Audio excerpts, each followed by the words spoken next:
O Mike tá vindo pro São Paulo? Sim, o Mike, lateral do Palmeiras, tá realmente vindo?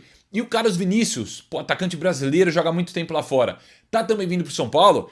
Calma, galera, tá chegando esse momento agora de janela de transferências e tem muitas notícias, né, que aparecem, a gente gosta muito ou não. Então bora aqui pro vídeo que eu vou falar o que eu sei e minha opinião sobre o assunto, tá bom? Sem enrolação, sem nada, mas quem puder se inscrever, deixar o like, me ajuda muito e eu agradeço muito, que aqui não tem enrolação, não tem clickbait, não tem mentira, tem nada, tá bom? Bora lá, primeiro assunto, Mike. Quem é o Mike? Você conhece, né? É lateral do Palmeiras, há muito tempo tá no Palmeiras, né? É um cara que, na minha opinião, é muito bom jogador, já tem uma idade elevada e essa talvez seja a sua pior temporada em relação ao físico, em relação ao desempenho, talvez, né? Pelo que eu vejo os palmeirenses falando, não é um cara que tá ali jogando muito, que tá desempenhando muito. Enfim, tá em outra função agora com o Abel também, né? Muitas vezes aparece ali de meia direita, ponta direita. Foi assim em alguns momentos, né, da era Abel no Palmeiras, mas bora falar sobre esse assunto. O Mike tem contrato até o final desse ano.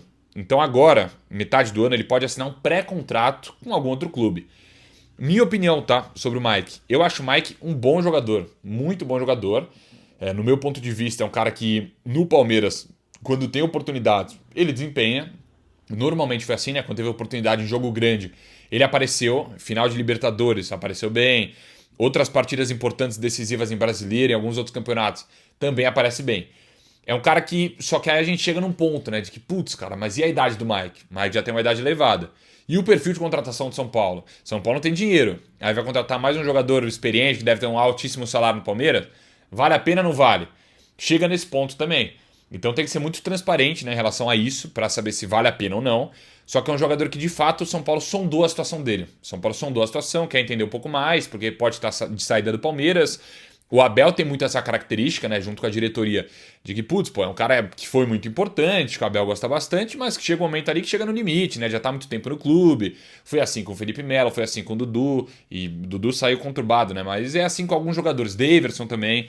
Então o Palmeiras não tem muito esse rabo preso entre muitas aspas, né, esse termo aqui, mas com jogadores mais experientes. E quando o Palmeiras sente que é o momento de libertar o jogador mais experiente, o Palmeiras liberta. Esse é o primeiro ponto, Mike. O Mike é um jogador que vai completar, se eu não me engano, 33 anos, lateral direito, joga também agora como meia direita, como eu falei. E é um jogador que o São Paulo poderia estar atrás aí na janela de transferências. Eu vou falar sobre a janela também, no modo geral, só que antes, Carlos Vinícius. O que é que tem de verdade no Carlos Vinícius? E agora vai entrar rapidinho aí os números dele e eu falando por cima para vocês. Esses são os números do Carlos Vinícius aí pelo Fulham. Os números são ruins, né? Vamos ser muito sinceros aqui, galera. 100 gols praticamente. E também no Galatasaray, que são pouquíssimos gols também. Podemos ver aí alguns jogos no banco também, mas são pouquíssimos gols para um atacante. E é o que preocupa um pouco. Vocês viram aí, é um atacante que está há muito tempo na Europa, atacante mais experiente, só que os números, pô, desculpa, mas não me agradam nem um pouco, né? Você para ver os números do Carlos Vinícius num passado recente assim, não agrada, muito pelo contrário. Então é a restrição que eu tenho. Pô, o cara vai fazer 30 anos, tem 30 anos já no caso. Carlos Vinícius é um jogador que não vem em fase boa, no Galatasaray, enfim. Vale a pena o São Paulo desembolsar, porque com certeza é um cara que também não chega no Brasil com um salário baixo. Vocês concordam? Não é um cara que vai chegar no Brasil com um salário baixo. Será que não falta um pouco mais de criatividade do São Paulo nesse caso? E do scout de se interessar por outros jogadores, talvez de outra nacionalidade. Eu vou até trazer um vídeo aqui no canal, tá? Essa semana de centroavantes que eu sei que podem vir com preço abaixo ou ficar livre no mercado. Porque o Carlos Vinícius, para ser muito sincero, tá com o máximo respeito do mundo ao jogador, mas não seria a minha primeira opção. Não seria. O São Paulo precisa contratar um centroavante, na minha opinião, para disputar e para ser titular, tá? E aí o Rian, que é um jovem que está em desenvolvimento, claro, mas tendo mais oportunidades, ali junto com o André Silva também aparecendo no ataque de São Paulo, os dois disputando posição ali para entrar também, né? É importante ter elenco. O André, por exemplo, vinha de sei lá quantos jogos seguidos, sentia um incômodo, então é perigoso isso, né? Ainda mais no momento que o São Paulo tem muitos jogos e jogos decisivos na temporada. Libertadores vai ser decisiva, óbvio, sempre é. Copa do Brasil sempre é decisiva. Brasileira ali na parte de baixo vai ser decisiva, se não se ligar vai cair para a segunda divisão. Então o São Paulo precisa realmente de contratar. Eu falei com uma pessoa ligada ao São Paulo recentemente, tá? E a minha informação aqui, junto com uma opinião, uma pessoa que está presente ali no dia a dia do clube, a pessoa me falou, cara, tem que usar a voz assim para falar. O São Paulo precisa contratar umas 3 peças, umas 4 peças legais, assim. E claro que não tem dinheiro para gastar, né? Muito porque hoje tem uma dívida bilionária, né? Então não tem muito dinheiro para gastar. Mas o São Paulo precisa de talvez uns jogadores experientes, alguns, e jogadores pra chegar e jogar. Talvez uma Libertadores, né? Até porque o Lucas deve voltar depois do Mundial, só que é um jogador que esse ano vem jogando pouco, né? Em relação ao que estamos acostumados. O Oscar também. Caleri tá machucado. Luiz Gustavo tá fora. A zaga também vira e mexe, tem um jogador se machucando. A lateral direita tem só o Cédric por enquanto, porque o Igor Vinícius a tendência é que saia, né? Ao que tudo indica, e o Ferrares, que é um zagueiro, bom zagueiro, na minha opinião, improvisado na lateral. Então o São Paulo, a princípio, vai ter que contratar, cara. Vai ter que contratar, e não tem como fugir disso. Se quiser disputar título, tem que contratar. Eu imagino que o São Paulo não esteja numa Copa Libertadores e numa Copa do Brasil para não contratar. Só que aí é o que eu faço questionamento. Qual vai ser o perfil do São Paulo na janela? Vai ser um perfil de contratar Carlos Vinícius? Pagar um salário alto para um jogador que não vem desempenhando bem?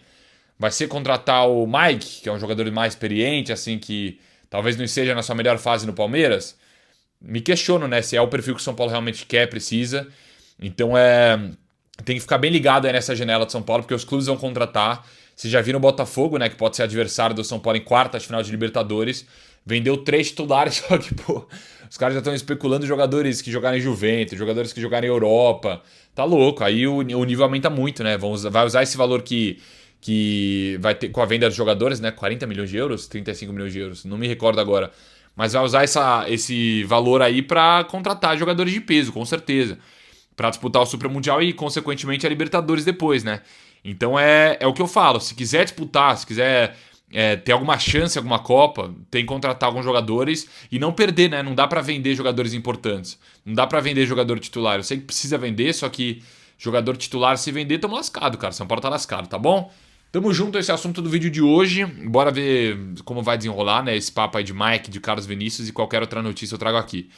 Um beijo, não se esqueça que o meu canal oferecimento No The Odds apareceu pra vocês aí durante o vídeo, né? O banner KTO que tá com a Liga do Milhão. Ah, Sgarbi, o que é a Liga do Milhão? A Liga do Milhão é uma liga que você que é bom de palpite, você pode ganhar e pontuar na Liga do Milhão. E são prêmios de R$ 1.000 em apostas diários, tá? Pro melhor pontuador.